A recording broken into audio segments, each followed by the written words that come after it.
Today, I'm going to tell you about a chilling medical mystery, a real-life nightmare that emerged from the shadowy ancient rainforests of Papua New Guinea. This isn't just a strange illness, it's something far more sinister. A disease so disturbing, so horrifying that even seasoned doctors were left speechless. But the scariest part isn't just the symptoms, which, by the way, sound like they were pulled straight from a fever dream. No, the true terror lies in how this disease was spreading. A dark secret that took years to uncover, and when the truth finally surfaced, it shook everyone to their core. Be warned, by the time we reach the end of this story, you might start questioning everything you thought you knew about the human body, and wonder what ancient forces might still be lurking in the shadows. But before we descend deeper into this haunted tale from the jungle, if you're a fan of the strange, dark, and mysterious, told in a story-driven format, then you've come to the right place. That's exactly what we do here, and we upload once a week. So if that's your kind of thing, go ahead and offer to dry clean the like button with holy water, but instead of starch, use a mysterious serum from the deep forest.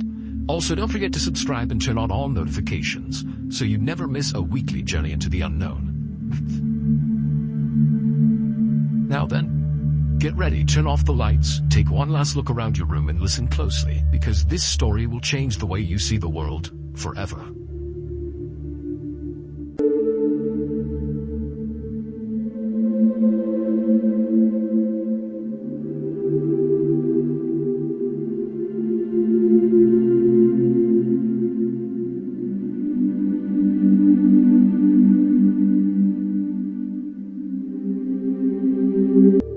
On a sunny afternoon in the summer of 1953, a young woman named An stood in the middle of a huge sugarcane grove in an isolated forest in Papua New Guinea. And around her were all her relatives and neighbors, and they were all there to mourn the loss of An's sister, whose name was Tan. She had passed away 3 days earlier from a very mysterious illness that people in An's village called kuru, and in their language the word kuru meant trembling. Now, keep in mind, this particular mystery illness that was called kuru only affected the people in An and Tan's village. This is like a hyper-specific illness that only happened inside of this little forest to these people. But An and the rest of the people in her village had seen this happen over and over and over again every year, and so they knew what happened when you got kuru, because it was always the same. As soon as you began to tremble, that was kind of like the first sign. 1 year or so after that moment, you lose control of all the muscles in your body until you die. And so in Tan's case, so An's sister, she had watched this happen exactly as it did for everybody else that ever got this illness. She started with the tremors, and then before long she couldn't even stand up or walk around. And then finally her sister lost control of the muscles in her throat, and so she couldn't eat despite being hungry, and so ultimately she died of starvation, which is like one of the worst ways to die. It's incredibly slow and very, very painful. And so ever since Tan's death 3 days earlier, the village had been performing all these rituals and prayers in an attempt to assist Tan's spirit on its way into the afterlife. And this type of very involved funeral was absolutely customary in An's culture. An and her family and all of these villagers were members of the Foray people, who are native to Papua New Guinea, which is an island just north of Australia. And in 1953, when the story is taking place, the Foray people numbered about 11,000 people, and remember, they live in a very isolated forest. They are basically cut off from the world for the most part.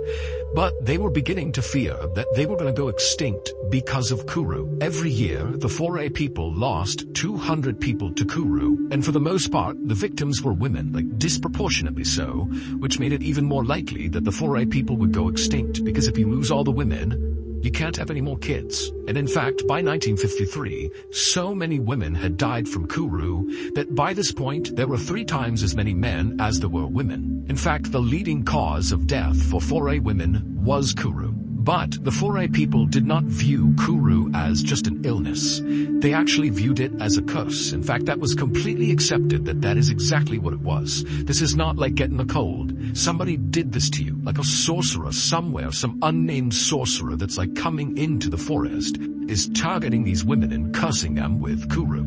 And so the Foray people put on these really elaborate funerals, mostly to ward off these dark magic sorcerers that were casting kuru spells. And so the Foray people believed that if they just nailed the funeral procedure for somebody who has just died from Kuru, the kind of 3-day long, all these rituals and prayers they have to do, if the village is able to nail it perfectly, then the deceased who's passed away from Kuru, so in this case On's sister Ton, her spirit, as a result of this perfect funeral, would be able to kind of rise up and actually seek revenge on the sorcerer who killed the person. And so these funerals were basically like kind of taking the dead, rising their spirit, and sending them off to go kill the sorcerer. And so On and the rest of her villagers, they went through this very elaborate process for On's sister Ton, and at the end of it, they did feel like they'd really nailed it, and so they felt confident that Ton's spirit was going to rise up and get her revenge. A few weeks after On's sister's funeral, On was standing over an open fire, and she was cooking some pork and sweet potatoes, and as she went to flip the meat over, she reached her hand out, and she noticed her hand was trembling, which is the first sign of someone with Kuru. Now On told herself that, oh no, I don't have Kuru, it's just because I was working really hard today and I'm tired, like that's all it is, but she knew deep down she may have been cursed. On did her best to kind of hide her trembling hands.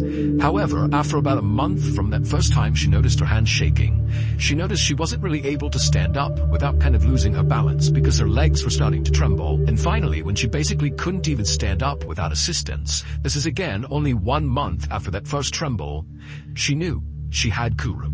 And On already knew that there was absolutely nothing anybody in her village could do to stop this from killing her. Kuru was a 100% death sentence. And so if you got Kuru, it's like the whole village just began prepping for your death because they had to be ready to do this big ritualistic funeral. And so imagine that. You have this mystery illness or curse or whatever you want to think it is, and you're just counting down the days until you die. But for On, even though she had seen this happen so many times before and just kind of knew there's nothing she could do, she couldn't stand the idea of having this horrible, slow, painful death. And so she decided, you know what, I'm gonna do something drastic that basically nobody else had done before who had Kuru. So for context, at this time, the Foray people had been totally isolated from other people in the world for thousands of years. They basically lived in this little part of Papua New Guinea in the forest, and nobody else contacted them. They were totally isolated. However, starting in the 1950s, some Australian colonists and researchers and police actually began kind of making their way in and around the Foray people's area. So they were making contact, albeit not necessarily direct contact, but the Foray people were seeing basically white people wandering around in and around their forest from time to time. And it was always very shocking when they would see these people because they dressed completely differently, they looked totally different. I mean, it's like two worlds totally colliding. And generally speaking, On and the rest of the people in her village, they did not like having these Australian people kind of wandering around. But On is thinking, you know, the people in my village, the Foray people, they have no solutions for me. So maybe these Australian people that have kind of popped up, maybe they have some answers about what I can do to stop myself from dying from this horrible curse. Keep in mind, by going out and seeking help from these outsiders, it was like On would be breaking a huge custom. This is so taboo for the Foray people, and very likely, even if she was able to find a solution from these outsiders, it's not clear if she would have been welcomed back into her village. And so this is a truly desperate measure she's taking. But she really felt like she had no choice. So, even as her body trembled from Kuru, On managed to stand up using a stick, and she began kind of hobbling her way quietly and discreetly out of her village, something that she really never did. And eventually, after hobbling her way out of sight of the Foray people, she began making her way through the woods, and she eventually came to a clearing where there was this house. It was obvious this is not a house that the Foray people have built. This is somebody from the outside who's built something kind of near where they were living. And so On wandered up to this house, not really sure what to do, but she went up and knocked on the door, and a second later it opened up, and it's this Australian anthropologist named Ronald Burnt, who actually On had seen before. He had been coming through her village a couple of times, attempting to interview people to learn more about the Foray people. She knew that nobody wanted to talk to him, but she'd seen him before. And so she was relieved. This is someone that I'm somewhat familiar with. And so as Ronald is staring back at her, and Ronald's pretty tall and skinny, he's got glasses on, he's dressed like a typical Australian in the 1950s, and he's looking at On, and On begins to try to tell him what's going on with her. And as she began to talk, the words she was saying were coming out all garbled, and she realized that the Kuru curse was now affecting her throat, the muscles in her neck, and she was not able to speak. But as it happened, Ronald, who was very familiar with the foray people, he could tell, based on just the way she was acting and how desperate she looked, that very likely this woman was here because she believed she had Kuru. And Ronald, who had learned about Kuru after studying the foray people, he had done some research on it, and he believed it was entirely psychosomatic, that this was not an actual illness. Basically, he believed Kuru was acute hysteria, that these foray people were just going crazy and convincing themselves that they had this illness, and I guess that kind of manifested their death a year later. And so Ronald interrupted On, who again is struggling to talk, and he was able to communicate to her in her language that you do not have Kuru, you are hysterical, this is in your head, and you should go now. And then he shut the door on her. And On had no idea what to do. She was embarrassed. She was terrified that maybe somebody from her village had seen her come out here. And so just trembling and feeling so alone and so scared, she turned around and just went back to her village. 9 months later, On's condition had severely deteriorated. She basically was following exactly the process of every other person she had seen with Kuru. She had lost virtually all the control of her body. She could barely sip water. She was feeling absolutely horrible. I mean, she knew she was closing in on death, and she had not gone back out to try to get help from outsiders. That interaction with Ronald had kind of destroyed her hope, and so she did go back and just was kind of waiting to die, just like everybody else in her village did. But for On, the physical symptoms of Kuru that she was experiencing were undoubtedly terrible. But they were not as bad, at least to On, as the other side of Kuru. So in addition to referring to this curse as Kuru, which meant trembling, sometimes foray people would refer to this curse, this illness, as the laughing death. And it's because during the terminal stage, so the end stage of Kuru, when you're just about to die, you just begin laughing. It doesn't matter what you're thinking about. This is not an actual laugh. You're not thinking something's funny. It's like you could be weeping and totally depressed because you know you're gonna die, but you keep hysterically laughing, which makes your whole body sore from constantly laughing over and over again. And On was beginning to experience that. She would be weeping and laughing at the same time. And think about this, everybody else who's in the village, they know what this means. And so their preparations for her death are only getting more and more ramped up. They're getting ready for the big ritualistic funeral they're going to give to On. And so On, as she's hysterically laughing, is fully aware that everybody's just waiting for her to die. And finally, just a few weeks after she had begun the laughing side of Kuru, On would pass away, almost exactly 1 year from when she first noticed the trembling in her hand when she was cooking over that fire.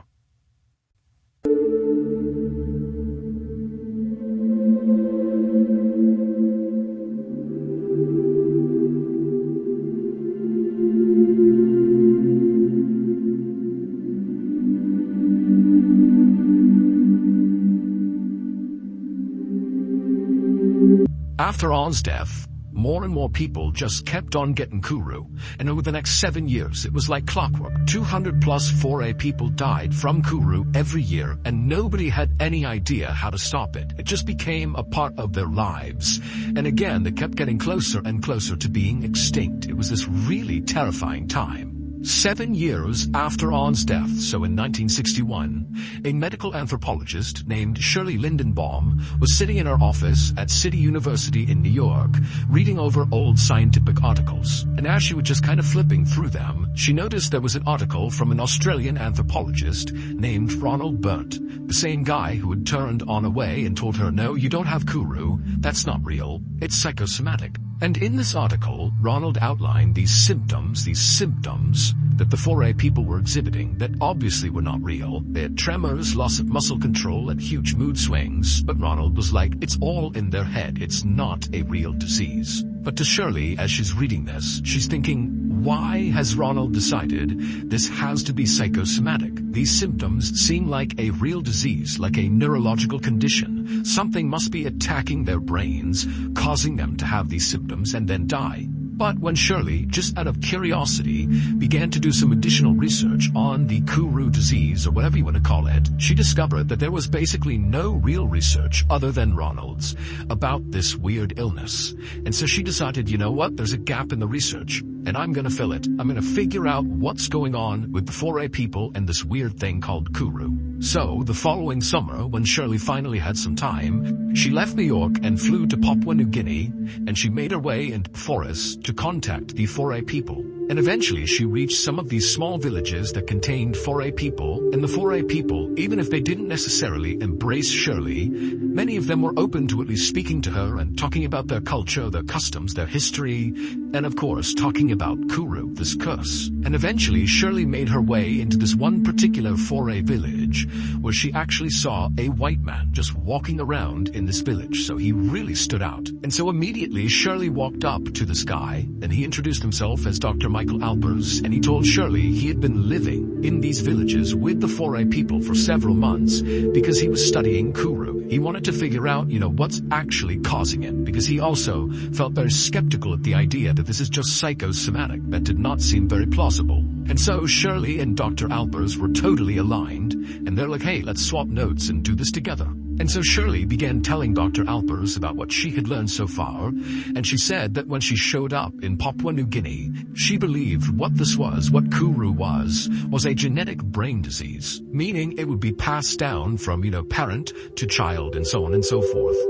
But she quickly discovered that after conducting research and talking to the Foray people in these villages, that was not the case. This was not something that went from parent to child. Instead, Kuru appeared to spread amongst tight-knit social groups within these villages, which seemed to indicate this was actually a contagious disease, not a genetic one. And so she told Dr. Alpers that now her working theory was that Kuru was actually a contagious type of encephalitis, which is inflammation of the brain. But Shirley also said to Dr. Alpers that did not explain why so many victims of Kuru were female. And Shirley also said to Dr. Alpers that, I've been around loads of people with Kuru, and I don't have it, so how can it be contagious? Dr. Alpers agreed with everything Shirley was saying, and in fact had come to a similar conclusion himself, which meant he also had the same questions.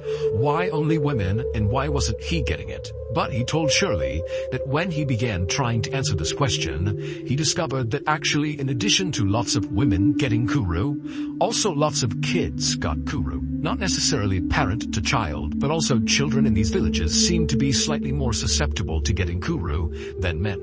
And in fact, Dr. Alpers told Shirley that right now there was a 12-year-old boy who was in the final stage of Kuru, so the laughing stage, the terminal stage. And because this boy's parents knew their son was going to die, they were so desperate and grief-stricken that when Dr. Alpers came by and offered to do an autopsy on their son when he passed to try to learn more, the parents agreed, even though that meant totally breaking Foray custom. So this was like major taboo decision. But again, the Foray people are getting more and more desperate as they go closer and closer to the brink of extinction from Kuru. A few days later, Dr. Alpers found Shirley, and he told her that the 12-year-old boy had passed away, and so now it was time to conduct the autopsy. And so he led Shirley to a clearing in the woods that was kind of far away from the eyes of the villagers, and there was a makeshift autopsy table with this boy's body on it. And while Shirley really could not stand to watch this actually happen, she did go over after Dr. Alpers had opened up the boy's skull, revealing his brain, and he yelled to her, "Hey, you have to come over here and look at this." And so Shirley walked over and she looked down, and even though she had not seen a human brain before right in front of her, she knew right away there's something terribly wrong with that brain. His brain was completely shriveled up and covered in holes, as if like a worm had drilled through his brain. And so Shirley and Dr. Alpers immediately knew this brain has to be sent off for further testing, because something's happening here that's not psychosomatic. This is a real disease that is killing these people. About a year later, Shirley was back home in New York in her office when she received a letter from a research team at the United States National Institutes of Health, or NIH for short. And the NIH is one of the largest medical research facilities in the world, and it was where Shirley and Dr. Alpers had sent off that boy's brain for further study. And so by getting this letter, Shirley knew she was going to get information about whatever they discovered in this boy's brain. And so she ripped it open and pulled out the report and began reading. And the researcher said they had spent the last year, studying this brain tissue, and while they still didn't really understand how Kuru even happened and what caused it, was it a virus or an infection, they didn't know, but they had discovered something about how Kuru spread. During one of their experiments, the NIH researchers had injected some tissue from this boy's brain into a chimpanzee, and very quickly that chimpanzee developed Kuru. And so this told the researchers that yes, Kuru was contagious, and it spread through infected brain tissue. But how one person's infected brain got into another person's brain was the big mystery. But at least they had found something. But as Shirley read this, because she had done all that research when she went into the forests of Papua New Guinea and spoke to all these 4A people, she had learned a lot about what they did on a day-to-day basis and, what their various customs and rituals were. And she actually knew exactly how something like this could happen, something that only the 4A people were doing. During her research in Papua New Guinea,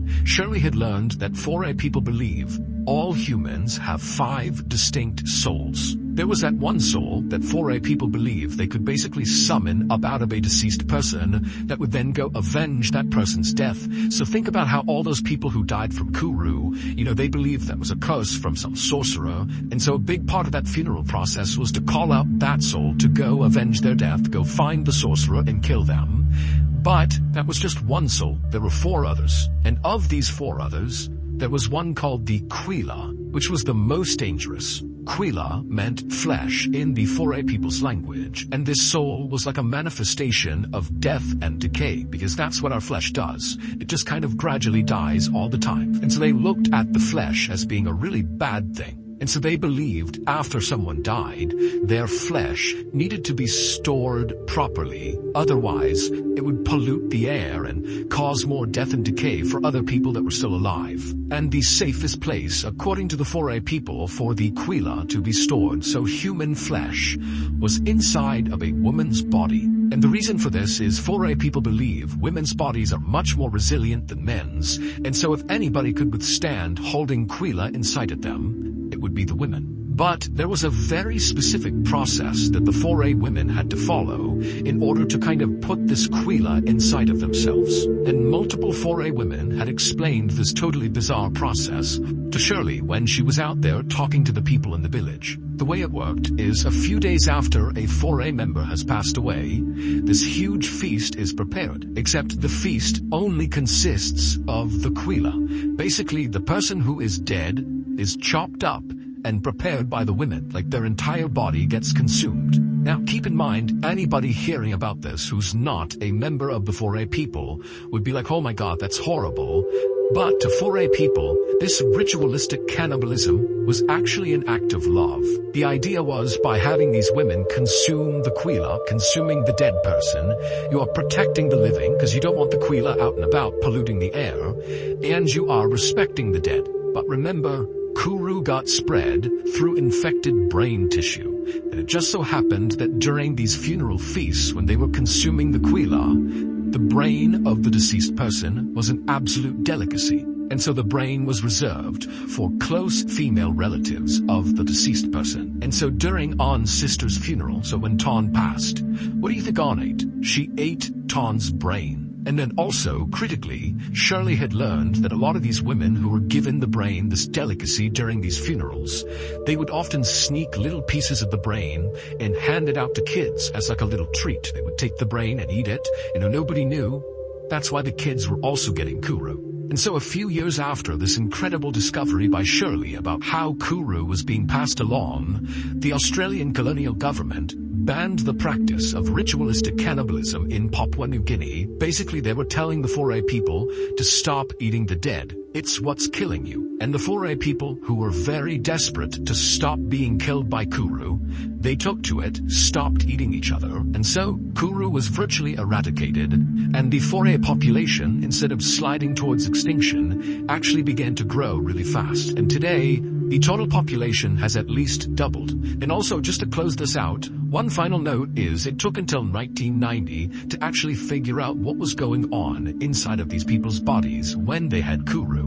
Because back in the 60s, when they figured out how not to get Kuru, nobody understood what was even happening. It was just like, don't eat other people and you'll be okay, but that's all they knew. And while the process in the human body that caused Kuru remained a mystery for many decades after Shirley's big discovery, in the 1990s, researchers did finally figure out what's actually going on. Basically, somebody with Kuru has these proteins in their brain called prions that fold wrong into the wrong shape and then cannot function properly. This loss of protein function rapidly kills brain cells, which in turn shrivels up the brain and causes all those holes all over it.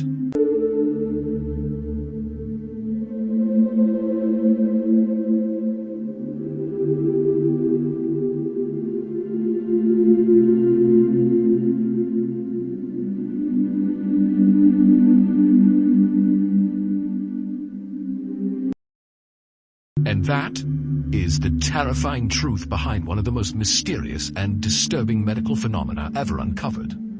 A disease born in darkness spread through something no one could have imagined. And a haunting reminder that some secrets buried deep in the jungle were never meant to be found. Some say it's all behind us now, but others believe there are still whispers in the trees, still shadows watching, and still curses waiting to awaken. If you made it this far, thank you for taking this dark journey with us. If you enjoy stories that chill your spine and leave you looking over your shoulder, don't forget to like, subscribe, and turn on all notifications, because next week we'll go even deeper into the strange, the dark, and the unexplained. Until then, sleep well, if you can.